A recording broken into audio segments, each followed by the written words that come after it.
Students are busy preparing for this back-to-school season. Teachers are also getting ready. And part of that is making sure their voices can handle those long days leading classes. We're joined today by vocalogist Lauren Lawson. Good afternoon, Lauren. Hello. Thank you so much for being here. Yes. Thank you for having me. Welcome to Here at Home. First off, let's talk about what a vocalogist actually is, because I don't think I've ever heard of that term before.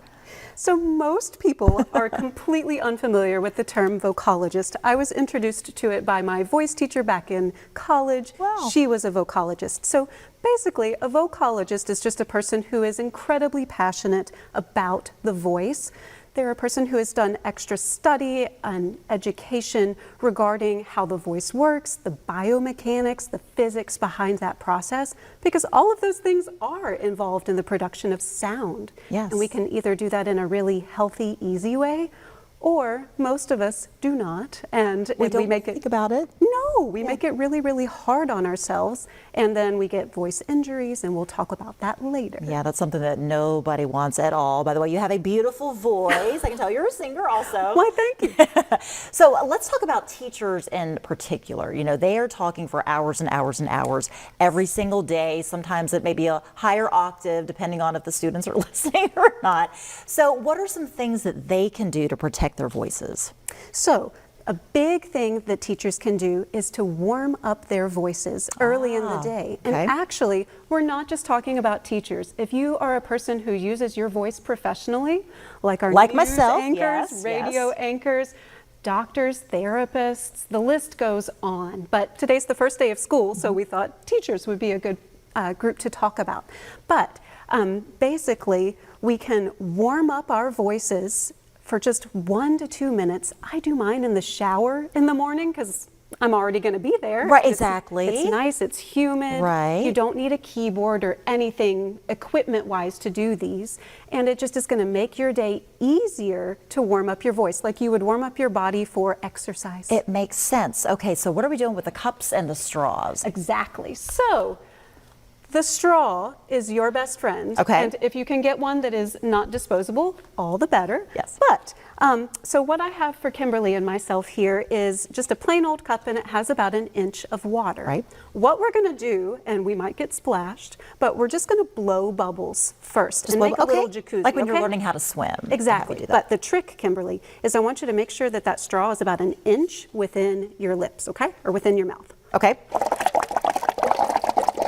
Easy peasy, Yeah. right? Get a little jacuzzi. Yeah. So now we're going to try to essentially hum through that straw and see if we can get the same bubbles. So that sounds and looks like this.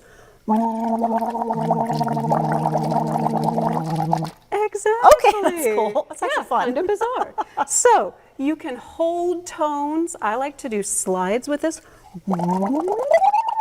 Oh, you are advanced.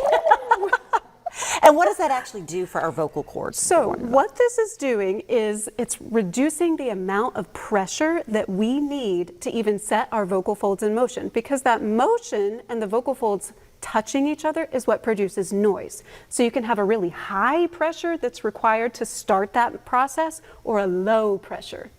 Low pressure situations are a better situation. Right. So this helps to lower that pressure, and it's just a way to reset and balance the voice. That's so interesting.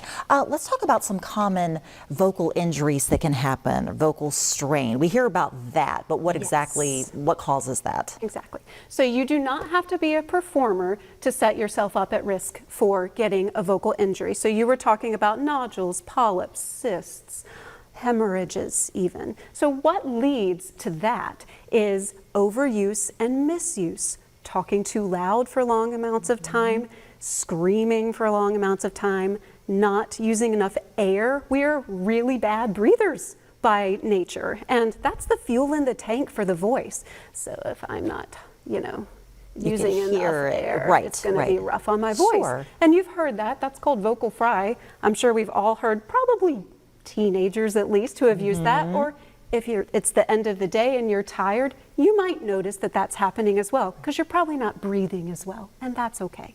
So things like that. Throat clearing is a huge one that can lead to injury. We often clear our throats and don't realize how much we do it throughout the day, but that takes your vocal folds that normally just are going to flutter at incredibly high speeds, like a butterfly's wings, and it causes them to rub instead. So all these things that we do without even thinking about it, we really do need to give more thought and do the vocal warm-ups, easy things to do and remember, especially for our teachers and folks that are, having to speak all day professionally. Lauren, thank you so much for coming in. This is really interesting. Thank you We will for have you having back me. in again because I feel like there's a whole lot more we could talk about today. There certainly is. And of course, Lauren is, of course, the owner of Valley Voice here locally. You can get more information at rowavalleyvoice.com. We'll also have that link on our website along with the segment. Laura, pleasure meeting you. Thank you so much for all the information. Thank you. All right.